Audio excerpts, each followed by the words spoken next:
Hello friends, कैसे हैं आप सभी। उम्मीद करता हूं कि सभी अच्छे होंगे और मस्ती से पढ़ाई करते होंगे। पढ़ाई करना बहुत ही ज़रूरी है सबों को, क्योंकि हमारे पास संसाधनों की कमी है।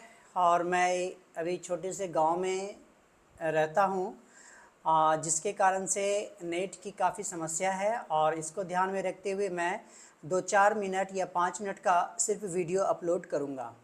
और इसी 5 मिनट के अंतर्गत मैं आपको बताने का प्रयास करूंगा, सिखाने का प्रयास करूंगा छोटे छोटे वीडियो को, ताकि आपका जो है एग्ज़ाम में आपको सफलता मिले या उसमें कुछ सहायता मिले। तो आज हम लोग बात करने वाले हैं मगध साम्राज्य की।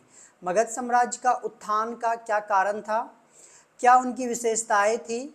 चूँकि आप लोगों को पता है कि मगध 16 महाजनपद में सबसे शक्तिशाली महाजनपद था। क्यों था, क्या कारण था, इसकी चर्चा हम लोग करते हैं। तो पहला जो पॉइंट है, पहले पॉइंट में मैं बता देना चाहता हूँ कि मगध का जो क्षेत्र था, ये क्षेत्र काफ़ी उपजाऊ था, जिसके कारण यहाँ पे फसल ज़्यादा होती थी। यहाँ पे फसल ज़्यादा होने का एक महत्वपूर्ण जो बातें हैं वो है सिंचाई की। तो सिंचाई भी यहाँ क्या होती थी, अच्छी होती थी। किसके माध्यम से? क्योंकि यहाँ पे वर्षा जो है समय समय पे होती थी और पर्याप्त वर्षा होती थी। तो कहने का मतलब है कि भूमि उपजाऊ थी, फसल भी अच्छा होता था।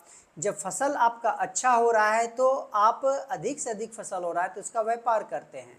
व्यापार करने के बाद आपको क्या आता है, आपका आय बढ़ता है। आय अगर बढ़ रहा है किसी भी साम्राज्य का, तो समझिए कि वो समृद्धि की ओर बढ़ रहा है। तो मगध का उत्कर्ष या उत्थान का प्रमुख कारण था पहला उसका, जो मैंने अभी बताया, यानी कि वहाँ का जो भूमि था उपजाऊ था। दूसरा हम लोग बात करते हैं खादान की। मतलब वहाँ पे लोहे की खादानें थी, लोहे का भंडार था, और साथ ही साथ कोयला भी वहाँ पे था। जो आज हम लोग झारखंड का क्षेत्र देखते हैं, जस्ट उस समय आपका मगध साम्राज्य के अंतर्गत था। तो अब ये जो था, तो लोहा जब था तो ये लोग उसका उपकरण बनाते थे और हथियार भी बनाते थे। अगर हथियार आपके बन रहा है, इसका मतलब है कि आपका सेना जो है मजबूत हो रही है। सेना मजबूत हो रही है यानी कि अन्य जो महाजनपद थे आप उससे सुरक्षा कर सकते हैं।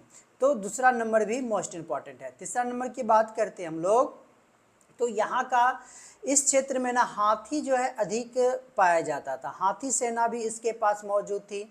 साथ ही साथ इसके पास पैदल सेना और घुड़सवार, ये तीनों सेनाएं जो थी काफ़ी सुसज्जित थी, काफ़ी ट्रेंड थी, जिसके माध्यम से ये अगर अन्य साम्राज्य पे अधिकार जमाना चाहते थे तो उस पर आराम से आक्रमण करके जीत लेते थे, क्योंकि इसके पास अच्छे सेना थे। और सेना का संचालन करने के लिए, साम्राज्य को चलाने के लिए सबसे इम्पॉर्टेंट है नेतृत्वकर्ता। तो मगध में जितने भी राजा आए अच्छे आए, जैसे बिंबिसार हम लोग लेते हैं, अजातशत्रु ले लेते हैं, या महापद्मनंद ले लेते हैं।